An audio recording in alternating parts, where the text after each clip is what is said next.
Professor, ano ho ba? Neck and neck pa rin ho ba ang laban? Well, ang magdidetermine actually niyan yung swing states eh. Remember, in the American system, it's not determined by the majority vote, but by the Electoral College. So it will depend on whether Kamala Harris will be able to ensure that he gets yung three, what they call the blue wall states, no? But became two swing states in 2016. They are, of course, Michigan, Wisconsin, and Pennsylvania.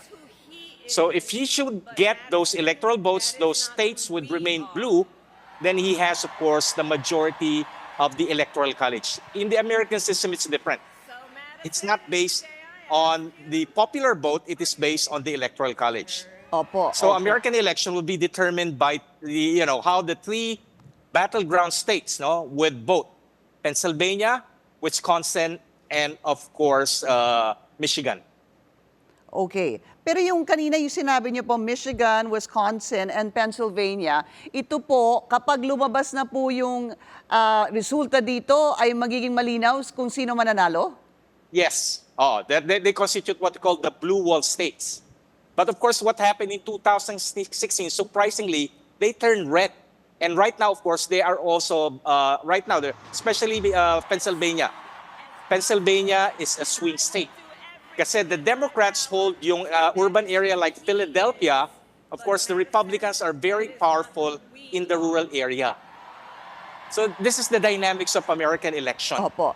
Professor, would you consider this to be one of the siguro matinding laban sa US presidential elections?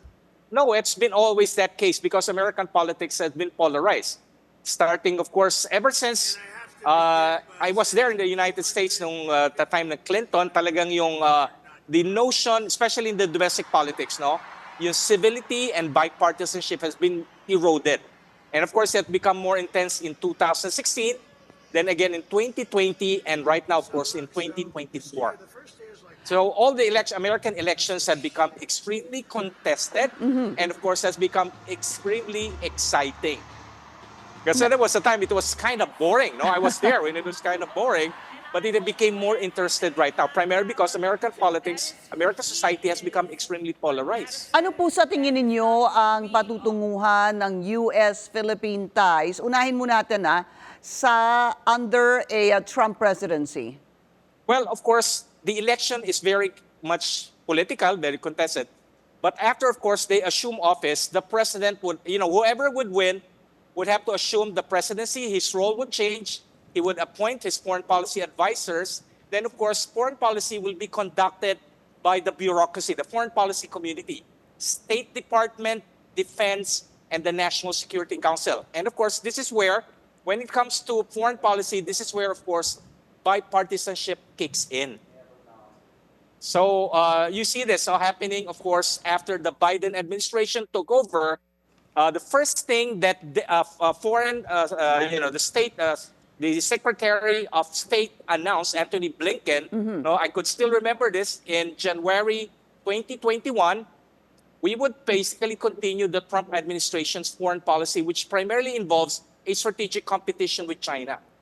So we have the dramatic improvement in Philippines, and of course, during the Trump administration, President Trump made a personal quest to basically ensure the survival of the Philippine-US alliance during the time of former President Rodrigo Duterte, well, basically to unravel the alliance. So that has become a bipartisan effort.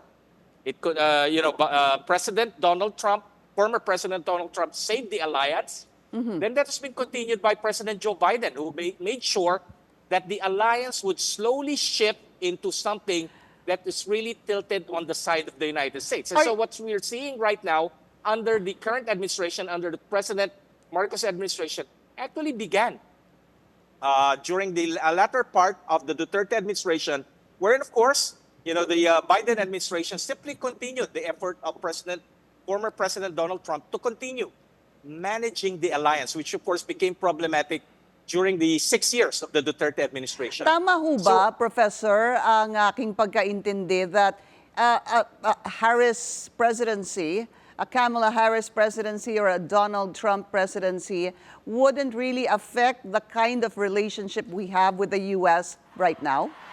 Yes, it's a bipartisan consensus. I Plus, see. of course, we also have to give credit to our ambassador in Washington, D.C., Ambassador Babe Romualdez, who has been there since the Trump administration and even, of course, in the 4 years of the Biden administration. He knows both sides of the Right. aisle, the Republicans and the Democrats. Yeah, that's good that you actually noted that, because the Ambassador Babe Romualdez was there during the previous administration. Okay, Sure. maraming salamat po sa inyo, Okay. DLSU Professor Renato de Castro. Thank you, sir.